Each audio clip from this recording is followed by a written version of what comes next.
Shalom, shalom, shalom. Selamat pagi masyarakat iman yang dikasihi oleh Tuhan. Hari ini kita akan mengawali kehidupan kita dengan percaya bahwa ada banyak hal yang baru yang Tuhan jadikan bagi kita. Yang baru itu bukan hanya bahwa sebelumnya nggak ada terus jadi ada, tetapi percayalah bahwa di bumi ini nggak ada yang betul-betul baru. Semua hanya terulang dan baru ada di depan kita kembali. Sehingga baik itu pengalaman dalam hidup bekerja, pengalaman dalam bersekolah, pengalaman dalam relasi, pengalaman dalam hidup gereja, semua yang pernah kita alami atau yang baru sebenarnya semua sudah pernah terjadi. Sehingga mari bersama-sama yang baru hanyalah kehidupan kita hari ini. Kita mau sama-sama baharui lagi. Kita mau jalani dengan semangat yang baru. Nyanyikanlah nyanyian baru PKJ 27. PKJ 27 bait pertama dan yang kedua, nyanyikanlah nyanyian baru.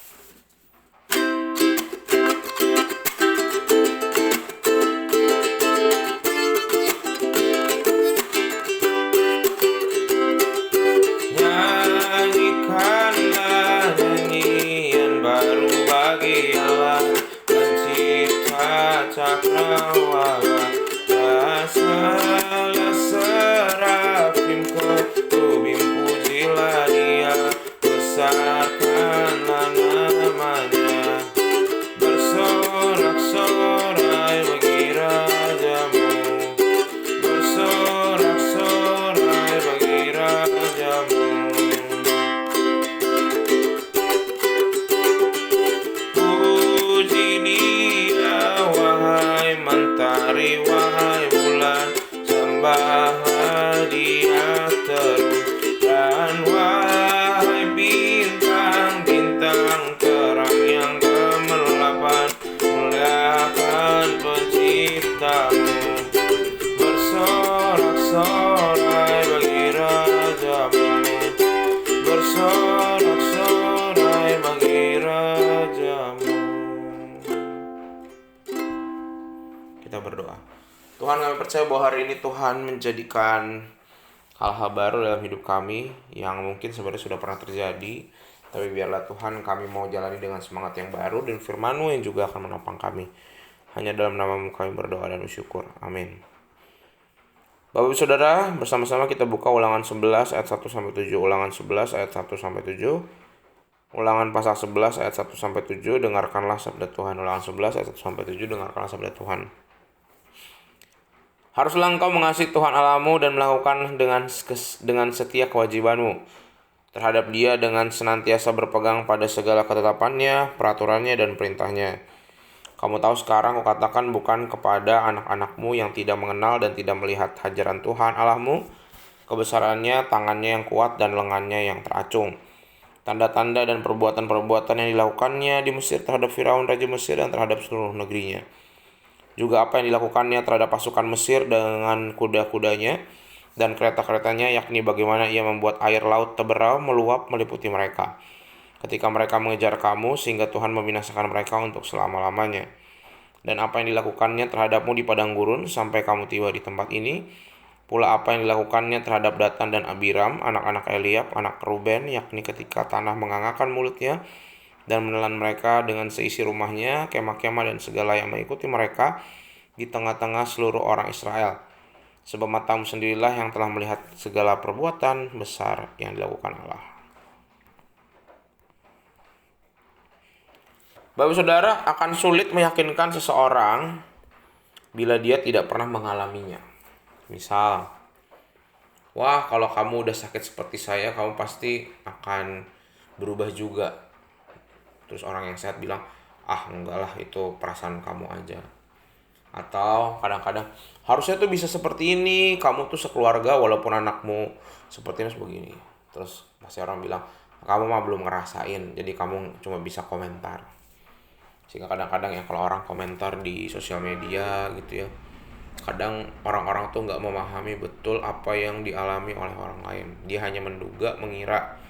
Ataupun kalau pengalamannya sama, belum tentu persis. Misal kehilangan orang tua, misal kehilangan anak, misal keadaan ekonomi terpuruk, tiap orang akan menanggapi dengan cara yang berbeda.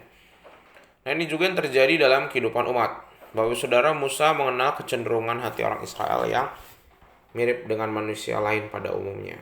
Ketika diperintah, harusnya mengikuti tidak dibantah, tetapi dalam kenyataannya orang Israel rajin, bukan lagi sering, rajin melanggar perintah Tuhan.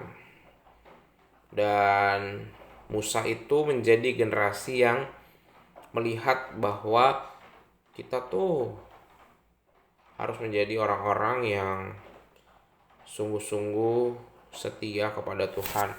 Karena kalau bukan karena Tuhan, campur tangan Tuhan, kita nggak bisa masuk ke tanah perjanjian. Padang gurun tidak bisa kita lewati, masalah yang menghadang juga tidak bisa kita hindari. Sehingga Bapak Saudara, ketika Musa mengingatkan bagaimana orang Israel berjalan di padang gurun, masih bisa makan daging, masih ada tiang api, masih ada tiang awan, masih bisa minum air, semuanya bisa dilakukan, sehingga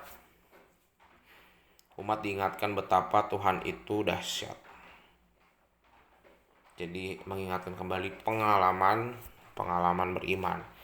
Tetapi yang diingatkan Musa bukan hanya pengalaman beriman, bahkan pengalaman beriman itu bukan hanya lihat ke masa lalu. Kalau beriman melihat ke masa lalu gampang, tapi kalau melihat ke masa depan yang belum terjadi akan susah. Kalau dulu ingat, wah Tuhan udah punya nyertai aku ketika keluarga aku punya masalah keuangan. Ke depan kalau masalah itu bisa lewat. Tapi ketika masalahnya berubah, hal baru, justru di sana iman juga lebih memainkan peran yang penting. Kita mungkin nggak pernah punya pengalaman langsung seperti Israel ya, ketemu Tuhan, ngobrol sama Tuhan. Tetapi kita percaya bahwa kita sampai hari ini karena Tuhan mengasihi kita. Dan cara kita untuk bisa berinteraksi sama Tuhan adalah mentaati perintahnya. Sekali lagi, cara kita bisa berinteraksi sama Tuhan adalah mentaati perintahnya. Ketika kita mentaati perintahnya, maka karya Tuhan akan dirasakan oleh kehidupan kita. Sehingga kalau kita mau melihat perbuatan yang ajaib, pertama-tama kasihlah Tuhan terlebih dahulu dalam pekerjaan, dalam relasi, dalam pelayananmu. Amin. Mari kita berdoa. Tuhan, terima kasih oleh firman-Mu. Hari ini kami belajar melihat bahwa kami mau terus beriman. Dengan mata hati kami melihat keajaiban Tuhan bukan hanya ke belakang, tapi juga ke masa depan yang mungkin masih samar-samar untuk kami. Tapi kami percaya Tuhan, kami punya Allah yang luar biasa mengasihi kami. Ajarkan kami kalau kami mau bertemu dengan Tuhan, kami mentaati terlebih dahulu firman-Mu. Sehingga